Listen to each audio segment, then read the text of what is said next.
வணக்கம் master tech நேயர்கள். நாம இன்னைக்கு பார்க்கக்கூடிய விஷயம் அப்படிங்கிறது நமக்கு தேவை என்ன, உணர்ச்சி பூர்வமாக நமக்கு தேவை என்ன, what to you feel better அப்படிங்கிற விதத்துல சந்திரன் எந்த வீட்டுல அமர்ந்திருக்கு, உங்க லக்கணத்துல வந்து சந்திரன் எந்த இடத்துல இருக்கு அப்படிங்கிறத வச்சு நாம பார்க்க போறோம். அந்த வகையில லக்கணத்திலேயே சந்திரன் இருந்துச்சு அப்படின்னு வைங்களேன், தன்னுடைய உடல் தோற்றம் சுய மரியாதை மீது ரொம்ப அக்கறை இருக்கும். தன்னுடைய சுய மரியாதை தன்னோட மதிப்பு குறையும் இடங்களில் இவர்கள் எட்டி கூட பார்க்க மாட்டாங்க. மத்தவங்க தங்களை எப்படி பாக்குறாங்க அப்படிங்கிறத வச்சு இவங்களோட மகிழ்ச்சி இருக்கும். மனசு எப்பொழுதுமே எதையாவது ஒண்ணா சிந்திச்சுக்கிட்டே இருக்கும்.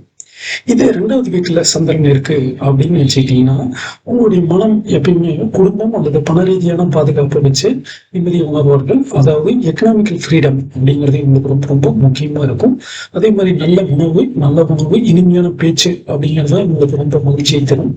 ஸோ பணம் இருந்தால் தான் உங்க மனம் அமைதியா இருக்கும். இந்த 2ஆம் இடம் 1ஆம் இடம் அப்படிங்கிறது உங்களுக்கு 2ஆம் இடமும் சந்திரஸ்தானம் கடகமாகவே இருந்தாலுமே கூட அதையும் கணக்கில் வைத்துக் கொள்ளலாம்.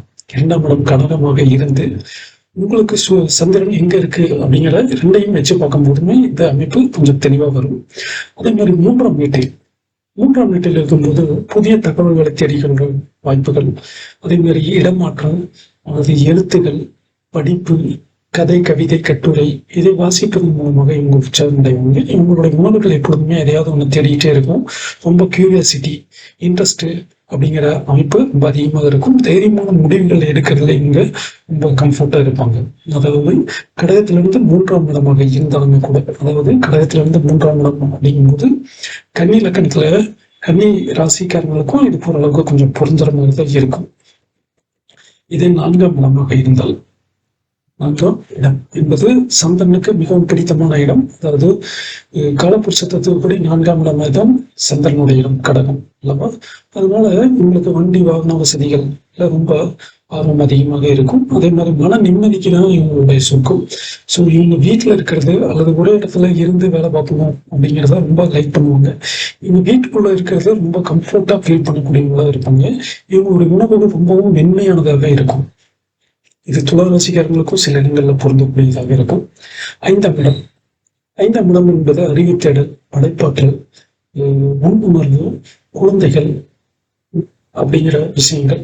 ஸோ இது மூலமா இவங்க மகிழ்ச்சியை உணர்வார்கள். குழந்தைகள் ரொம்ப பிடிக்கும். இவங்களுக்கு 5ஆம் இடத்துல இருக்கிற குழந்தைகள் ரொம்ப பிடிக்கும். அதே நேரத்துல விருச்சிகம் லக்கணங்கும் போது சந்திரன் நீசமாகக்கூடிய, அதனால அது கொஞ்சம் சிக்கலான விஷயமாக இருக்கும். உங்களுக்கு பிடித்தமான விஷயங்களை செய்யும்போது மனசு ஒரு விதமான பேரின்பத்தை அடையும். லக்கணத்துக்கு 5ஆம் இடம் அப்படின்னாலும் இந்த அமைப்பை கொடுக்கும். மற்றவங்களுக்கு உதவி செய்வதிலும் சவால்களை எதிர்கொள்வதிலும் 6ஆம் இடம் இருந்துச்சுன்னா, மற்றவங்களுக்கு உதவி செஞ்ச சவால்களை எதிர்கொள்வதிலும் உங்களுக்கு ஒரு திருப்தி இருக்கும். எப்பயும் வேலையிலேயே இருக்கணும், ஏதாவது ஒரு வேலையில ஈடுபடணும் அப்படிங்கிற அமைப்பை கொடுக்கிறது 6ஆம் இடத்துல சந்திரன். அது இல்லைன்னா, இந்த மாதிரி அமைப்பு இல்லைன்னா உங்களுக்கு தேவையில்லாத கவலைகள், ஸ்ட்ரெஸ் இதெல்லாமே வந்துடும். ஸோ ஏதாவது ஒரு வேலைகளை உங்களை இன்வால்வ் பண்ணிக்கிறதுங்கிறது நல்ல விஷயமாக இருக்கும். 7ஆம் வீட்டில் இருக்கும்போது மற்றவர்களுடைய உறவுகள், வாழ்க்கை துணை மூலம் உலகை உணர்வார்கள். பக்கத்து வீட்டுக்காரங்க, தன் கூட வேலை செய்யறவங்க, இவங்க மூலமா கூட்டாளிகள் மூலமாக வாழ்க்கையை உணர்ந்து கொள்வார்கள். தனிமையை விட கூட்டமா இருக்கிறத ரொம்ப விரும்புவாங்க. சமூக அங்கீகாரம் வேணும் அப்படிங்கிறத ரொம்ப ஆர்வமா இருப்பாங்க 7ஆம் வீட்டுல இருந்துச்சுன்னா. ஸோ லக்கணத்துக்கு 7ல இருந்த இந்த அமைப்பு கொடுக்கும். 8ஆம் வீடு அப்படிங்கிறது எப்பவுமே ஒரு ரகசியம், பயம், பதட்டம் இதையெல்லாம் உருவாக்கக்கூடிய இடம். சந்திரனுக்கு மனதுக்கு ரொம்ப சவாலான இடம்ங்கிறது 8ஆம் இடம் தான். இவங்களுக்குள்ள ஒரு ஹையர் லெவலான இன்ட்யூஷன், உள்ளுணர்வு வேலை செய்யும். சில ரகசியங்களை தெரிஞ்சுக்கிறதுலயும் ஒரு திரும்ப உணர்வாங்க. ரகசிய விஷயங்கள், அதாவது சீக்ரெட்டு விஷயங்கள், டிடெக்டிவ் ஸ்டோரிஸ் இதையெல்லாம் படிக்கிறதுல கொஞ்சம் இன்ட்ரெஸ்டா இருப்பாங்க இந்த 8ஆம் வீட்டு சந்திரன் இருக்கக்கூடிய வீட்டில் இருப்பவர்கள்.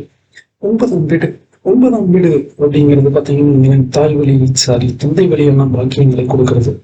உயிர்த்த தத்துவங்கள், தர்மங்கள், மனசு ரீதியாக நிறைவை அடையக்கூடியவர்கள். நீண்ட தூர பயணங்கள் உங்களுக்கு ஒரு தெளிவை கொடுக்கும், ஒரு பிடிப்பும் இருக்கும். நீண்ட தூர பயணம் செய்யணும் அப்படிங்கிற ஒரு ஆசையும் உங்களுக்குள்ள இருக்கும். ஸோ அதே மாதிரி குருவின் வார்த்தைகளே உங்களோட மனதிற்கு மருந்தாகவும் திருப்தியும் கொடுக்கும்.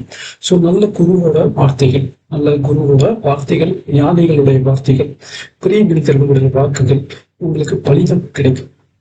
10ஆம் வீட்டில் இருந்துச்சுன்னா, சந்திரன் 10ஆம் வீட்டில் இருந்துச்சுன்னா கௌரவம், அதிகாரம், தொழில வெற்றி அப்படிங்கிறத வச்சுதான் இவங்க வாழ்க்கைய அளப்பாங்க. ஸோ தொழில் வெற்றி, தன்னுடைய சொல்வாக்கு, செல்வாக்கு, கௌரவம், அந்தஸ்து, அதிகாரம் இதெல்லாம் கிடைச்சதுன்னா தான் இவங்க வாழ்க்கைய பீஸ்ஃபுல்லா இருக்கிற மாதிரி இருப்பாங்க. ஸோ சும்மா இருக்கிறத விட ஏதாவது ஒரு பொறுப்போட வேலை செய்யணும் அப்படிங்கிறதும், ஒரு பொறுப்பை தான் சுமந்து கொண்டு இருப்பதையும் இவங்க மகிழ்ச்சியா உணர்வார்கள். அப்பதான் மகிழ்ச்சியாகவும் இருக்க முடியும். 11ஆம் வீட்டில் சந்திரன் இருந்துச்சு அப்படின்னா, நண்பர்கள், சமூக கூட்டமைப்புகள், லாபங்கள் மூலமாக வாழ்க்கையை அழகாக உணர்வார்கள். எப்பயும் தன்னை சுற்றி ஒரு கூட்டம் இருக்கும், ஒரு நண்பன் கூட இருக்கும்போது இவங்க சந்தோஷமா உற்சாகமா இருப்பாங்க. ஸோ இவங்க கனவுகள் ரொம்ப பெரிதாக இருக்கும். மற்றவர்களுடன் பழகும் போது, பேசும் பொழுது, தன் கருத்துக்களை விவரிக்கும் பொழுது ரொம்ப உற்சாகமா பேசக்கூடியவர்களாக இருப்பாங்க. 12ஆம் வீடு 12ஆம் வீட்டுல இருக்கு அப்படின்னு வச்சுக்கிட்டீங்கன்னா, அவங்க தலைமையில் இருக்கிறத ரொம்ப விரும்புவாங்க. எப்பயுமே ஒரு கனவு உலகத்துல இருக்கிறது அவங்களுக்கு ரொம்ப பிடிக்கும்.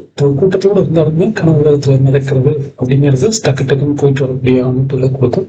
வெளி உலகை விட இவங்களுடைய உள்புலகம் ரொம்பவும் பிரம்மாண்டமானது. அங்க அவங்க வந்துட்டு ராஜா மாதிரி வாழக்கூடிய விருப்பங்களை உள்ளதாக இருக்கும். ஸோ இதுதான் சந்திரன் 12 இடங்களிலும் இருப்பது. இது ஒரு பொதுவானதுதான். உங்களுடைய லக்கணப்படியே சந்திரன் அப்படிங்கிறது கொஞ்சம் மாறும். அதை பற்றி நம்ம விரிவா லக்கண வரிசையாக நாம பார்ப்போம். ஏன் சந்திரனையும் சூரியனையும் நாம் முதன்மையாக எடுத்துக்கொண்டோம் என்பது உங்களுக்கு தெரியும். நம்மளுடைய வீடியோக்களை பார்த்து கொண்டிருப்பவர்களுக்கு சந்திரன் என்பவரும் தாய்க்காரர்கள். உங்களுடைய உணர்வுகள் மூலம் நீங்கள் எதை அடைய விரும்புகிறீர்கள், எது கிடைச்சா உங்களுக்கு சந்தோஷமா இருக்கும் அப்படிங்கிறத சொல்லக்கூடிய இடம் சந்திரன். அதே போல சூரியன் அப்படிங்கிறது எதை செஞ்சா உங்களுக்கு சந்தோஷமா இருக்கும் அப்படின்னு சொல்லக்கூடிய இடம் சூரியன் இருக்கக்கூடிய இடம். ஸோ அடுத்த பதிவுல நம்ம சூரியனை பத்தி தான் பார்க்க போறோம். நன்றி, வணக்கம்.